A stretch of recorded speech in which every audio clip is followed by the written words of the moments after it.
Bana, mambo ni mengi kweli kweli. Mnyama Simba anashuka dimbani leo dhidi ya Stade Malien, mchezo wa mwisho ligi ya mabingwa barani Afrika. Mnyama Simba yuko nafasi ya 4, lakini kubwa zaidi ambalo limetokea kwenye mitandao ya kijamii na limevuma kweli kweli ni majibizano kati ya msemaji wa klabu ya Wekundu Msimbazi Simba Ahmed Ally na Hans Raphael. Tuko na mwamba Kisugu, tuzungumze naye kuhusiana na hili ambalo linaendelea kwenye mitandao ya kijamii. Kwema ndugu yangu Kisugu? Kwema.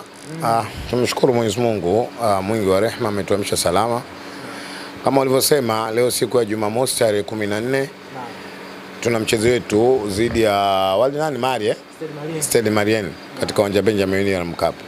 Kikubwa nitumie nafasi hii kupitia Ngwale TV kuwaomba wana Simba kukutana katika uwanja Benjamin Mkapa, kwa nyuma wachezaji kwenda kuwapa support ili kuona namna ambavyo wanakwenda kuongeza spirit na kuweza kupata matokeo. Ni mechi ambayo haiwezi kubadilisha chochote kwenye Simba. Ni mechi ambayo tunakwenda wana Simba tayari tumeshakubaliana na matokeo kwamba mwaka huu katika mashindano ya klabu bingwa barani Afrika kujionea vijana wa mjini hatuna chetu. Lakini moja jambo ambalo la msingi linalotakiwa Simba kwa maana ya mashabiki kwenda kupeleka salamu kwa wachezaji wa Simba. Moja, kuambia kwa mwaka huu hatukufanya vizuri, lakini pili kuambia tuko nyuma yenu, tutaendelea kuwa support kwa sababu nyinyi wanajeshi wetu tunawaamini. Tunapokwenda kwa wingi katika uwanja Benjamin Mkapa, kuna vitu wachezaji watakwenda kujiuliza. Timu haikufanya vizuri, lakini mashabiki wamejitokeza kuja kutupa nini? Support. Maana yake tunakwenda kuambia wachezaji si wakati wa kuinamisha vichwa chini, ni wakati wa kunyanyua vichwa na kuangalia mbele na kwenda kuipambania Simba Sports. Ngwale, huku nimekupitisha mimi tu, labda nafikiri kama ukupenda. Lakini kubwa umezungumza kwamba kuna jambo ambalo linatokea kwenye mitandao ya kijamii kati ya Hans na ndugu yangu Ahmed. Mimi nimesikiliza vizuri namna ambacho alichozungumza kuhusu Elie Mpanzu. Lakini baada ya kukaa kutafakari sana na kujiuliza mambo mengi, nikagundua yawezekana kijana si kosa lake. Na kwa mambo mawili nafikiria. Moja, yawezekana umekwenda kumwajiri mtu ambaye si mwanataaluma, lakini la pili inawezekana umemwajiri mtu ikawa mwanataaluma lakini halipwi vile ambavyo ipasavyo kulipwa. Kwa hiyo endapo unapokosa kumlipa vile ipasavyo, anajaribu kwenda kutafuta vichaka vingine vya kujificha ili aweze kuendelea kuishi. Na ndio maana kuna muda analazimika kutengeneza propaganda ili kuona namna ambavyo yeye vipi anaishi. Leo mimi nizungumze na matajiri zake. Vituo hivi vya media, vya radio vinategemea sana wasikilizaji na watazamaji. Na wasikilizaji wenyewe ndio sisi akina Simba Sports. Kwa hiyo anichofanya kijana ni kugombanisha kati ya kituo chake cha kazi na Simba Sports. Hiki ndicho ambacho anachokifanya. Kwa hiyo waajiri wake kama wako tayari na hili na kuona kwamba kituo chao cha radio moja kinakuwa sababu cha kwenda kuwagombanisha watu waendelee naye. Nini mmekasirika kwa hili? Leo haiwezekani mchezaji wetu yuko wakati mgumu, mchezaji wetu sasa hivi psychology haiko sawa sawa, ameondokewa na mwanawe, unakwenda kutengeneza propaganda kwenye mitandao ambayo hazina tija, hazina sera wala hazina miguu. Tunaamini hatutaki kufika huko kama Simba, lakini kwa sababu mnatulazimisha, wache tuende vile ambavyo nyinyi mnavyotaka tuende. Vitabu vya dini vimetuambia atakayeua kwa upanga auawe kwa upanga. Simba kwa nini tuumizwe na sisi tufurahi na yule ambaye anayetuumiza?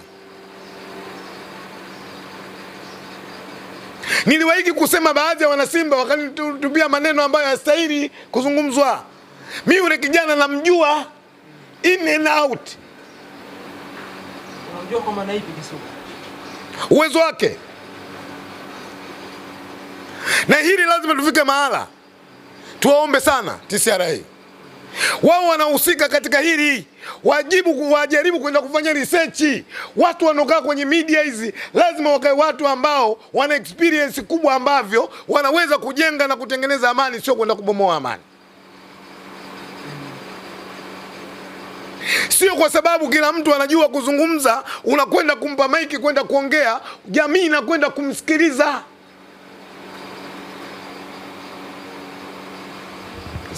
Ni makosa kusema ya kwamba Elie Mpanzu ana mapenzi na wewe toka upate akili yako.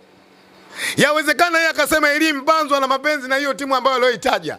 Naye leo tuambie mchezaji gani wa Yanga ana mapenzi na timu nyingine?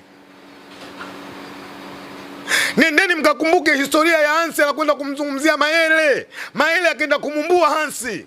Akasema mimi hapa niko kikazi, timu yangu naipenda ni Sports Villa, ni Vita. AS Vita. Hakusema hayo. Au ngwali unapoteza historia.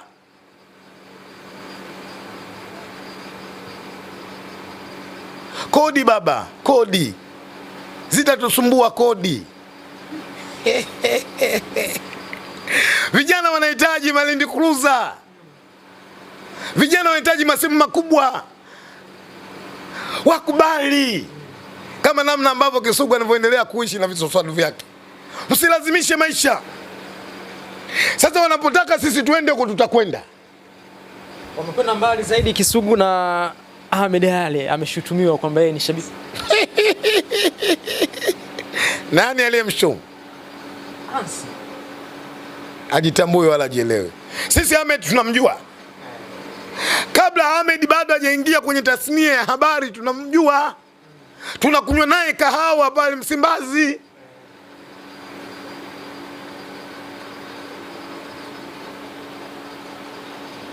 Nimeona kuna baadhi ya picha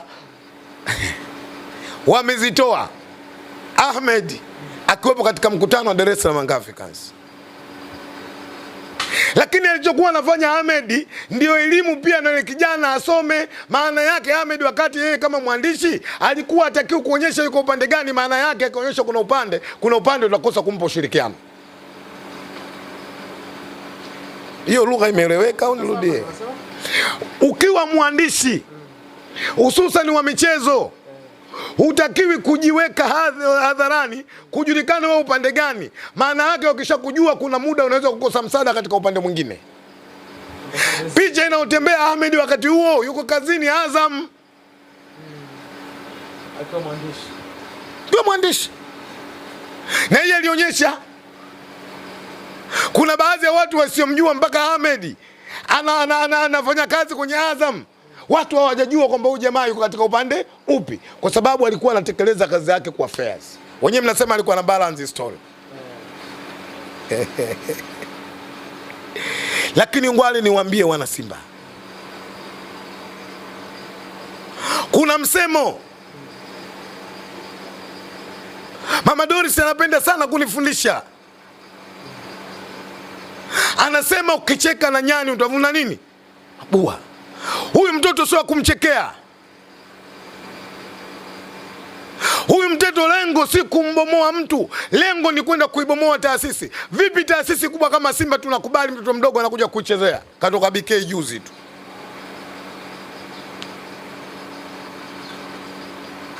Sasa mimi namwambia rasmi kupitia Ngwale TV.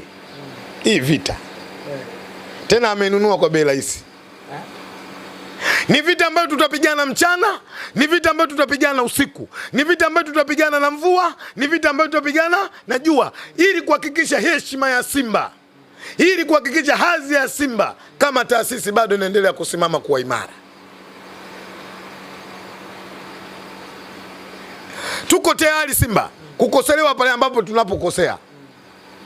Tuko tayari Simba kuambiwa pale ambapo tunapostahili kufanyaje? Kuambiwa. Lakini hatuko tayari Simba kuiruhusu propaganda tukiamini inatengenezwa propaganda. Yes. Na ametumwa. Kusudio ni mechi ya machi moja. Ili kuwatoa mchezoni. Kikao kimekaliwa Oysterbay. Na haya majukumu kakabidhiwa, sio haya tu, na kuna mengine. Na namwambia akiyatoa kama yeye mwamba atoe. Kimekaliwa Oysterbay. Watu 9 wakiongozwa na mwanamke mmoja. Yeye ndio akasema mimi nawaweza. Yaani wewe mtoto tuweze sisi. Kwa hiyo Kisugu unamwambia nini sasa? Anasemekana pia amezungumza pia Ahmed Ally azungumze jasusi ni nani anayevujisha siri za Simba pale. Umeiona hiyo? Nendeni mkamwambia hii vita. Ila ni vita baridi. Sio vita ya silaha, hii ni vita ya maneno. Na niwaambie wana Simba, viko vidole vimetumika kumuonyesha mtu. Tukitumia vizuri pinde endapo kila tutakapomuona tumuonyeshe kidole.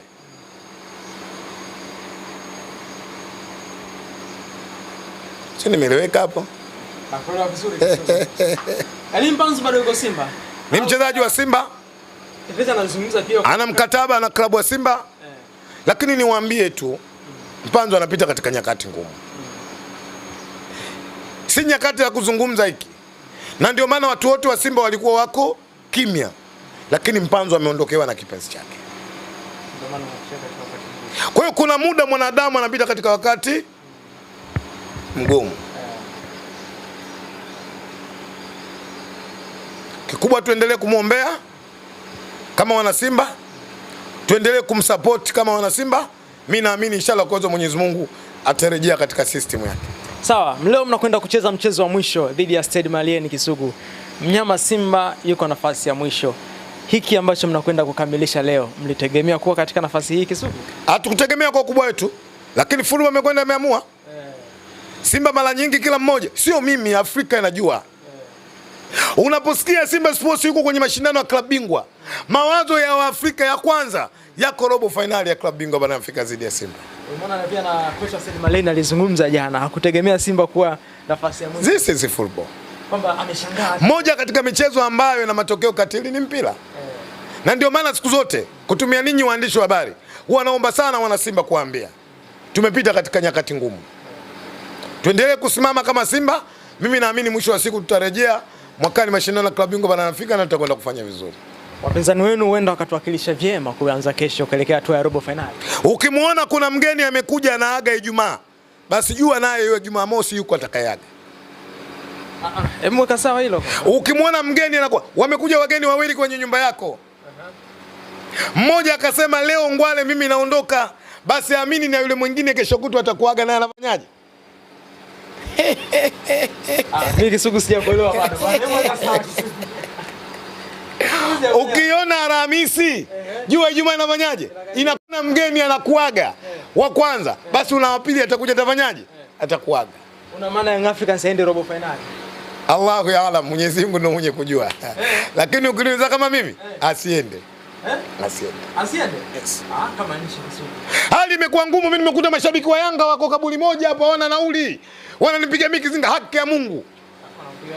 Eti nimemkuta yule sio anajiita captain wa mashabiki yule. Kava Singlendi. Haki ya Mungu, Mungu shahidi pale. Kaka niungie. Nikamwambia mimi mwenyewe chai sijanywa na kuungiaje. Na Solo alivyoona mimi na aibu kakimbia. Anambia Kizinga tuondoke. Bwao lishaingiwa na Ruba. Na Solo mimi leo nikawe Ruba. Kesho. Sikiliza maneno Ngwale. Kesho. Kama walizaliwa Zanzibar wanakufia Zanzibar. Sio anasema muasisi wa kwanza Mzee Karume alikuwa Zanzibar. Maana yake Yanga itakuwa imeasisiwa wapi? Zanzibar. Sasa anakwenda kufia wapi kesho? Sema Ngwale. Bwana Kisugu nikushukuru sana ndugu yangu. Asante, na mimi niwashukuru sana waandishi wa habari. Kazi mnafanya kubwa, kazi mnafanya nzuri. Lakini lazima tujue sasa hivi mbele yetu jambo lilokuwa kubwa ni mashindano ya AFCON ya 2027 kama nchi. Na naamini juzi mmeona viongozi wa CAF wamefanya vikao na tayari rasmi wameshatulilizi kwamba mashindano yatafanyika kwetu. Kwa sababu unajua hapa kati kuna vitu vingi sana vilitokea. Kuna namna ambavyo mashindano kwetu yasifanyeje? Yasifanyike. Lakini bahati nzuri tunamshukuru Rais wa CAF ndugu yetu Mosepe pamoja na wajumbe wamekwenda kupambana, mashindano yanaendelea. Kwa hiyo kazi iliyobakia ni kwetu sisi kama Watanzania. Moja, kutoa support kama nchi, lakini pili kwenda kutoa support kama timu ya taifa. Mwisho wa siku kuna namna ambavyo tunakwenda kushiriki ili kuna namna ambavyo tunaweka mambo yetu sawa sawa. Kwa hiyo niwashukuru sana waandishi wa habari.